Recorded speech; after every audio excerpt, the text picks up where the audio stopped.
পুরুষের সৌভাগ্যের লক্ষণ হচ্ছে চারটি। এই চারটি জিনিস যদি কোনো পুরুষ পেয়ে যায় তাহলে সে অবশ্যই সৌভাগ্যবান। তার মতো ভাগ্যবান আর কেউ হতে পারে না। আল্লাহ পাক রব্বুল আলামিন তাকে ভালোবেসেই এই জিনিসগুলো দিয়ে থাকেন। সুতরাং এই চারটি জিনিস যদি আপনার কাছে থাকে তাহলে আপনি ভাগ্যবান একজন পুরুষ।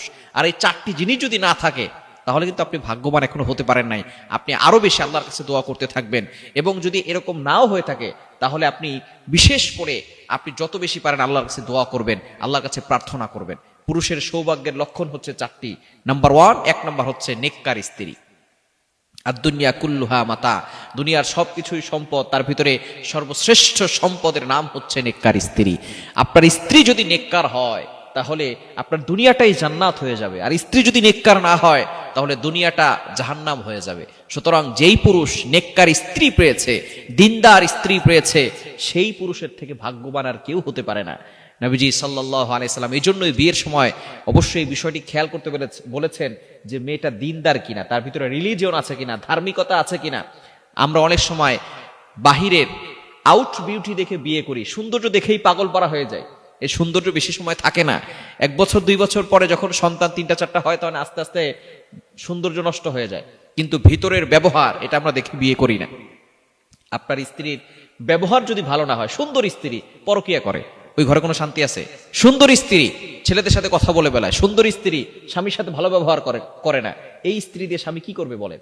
এই স্বামী মানসিক ভাবে চাপে পড়ে যায়। আস্তে আস্তে পরবর্তী সময় দেখা যায় সে স্ট্রোক করে, ব্রেন স্ট্রোক করে, তারপরে তার বিভিন্ন ধরনের হার্ট ব্লক হয়ে যায়, বিভিন্ন ধরনের সমস্যা হয়।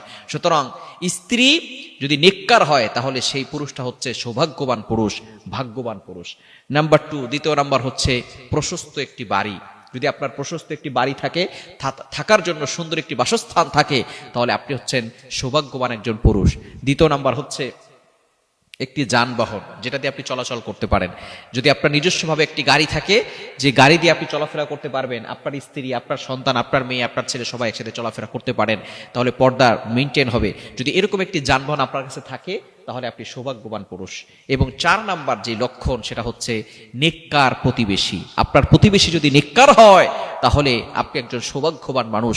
প্রতিবেশী যদি নেককার না হয় তাহলে কিন্তু অবশ্যই আপনি কঠিন বিপদে পড়ে যাবেন। কেননা প্রতিবেশী নেককার হলে আপনাকে সে নামাজের জন্য ডাকবে, সে আপনার ভালো চাইবে। নেককার মানুষরা সবসময় মানুষের ভালো চায়। নেককার মানুষরা কখনো কারো খারাপ চায় না। সৎ মানুষ যারা, সত্যবাদী যারা, তারা সবসময় মানুষের সাথে ভালো ব্যবহার করে, মানুষের সবসময় ভালো চায়। কিন্তু যারা সৎ না, অসৎ মানুষ, যারা নেককার নয়, তারা কিন্তু কখনো আপনার ভালো চাইবে না। প্রতিবেশীরাই কিন্তু আপনার উপরে বেশি ক্ষতি করার চেষ্টা করবে। সুতরাং প্রতিবেশী যদি ভালো হয় তাহলে আপনি একজন সৌভাগ্যবান মানুষ। সুতরাং এই বিষয়টি আমরা অবশ্যই খেয়াল করার চেষ্টা করব।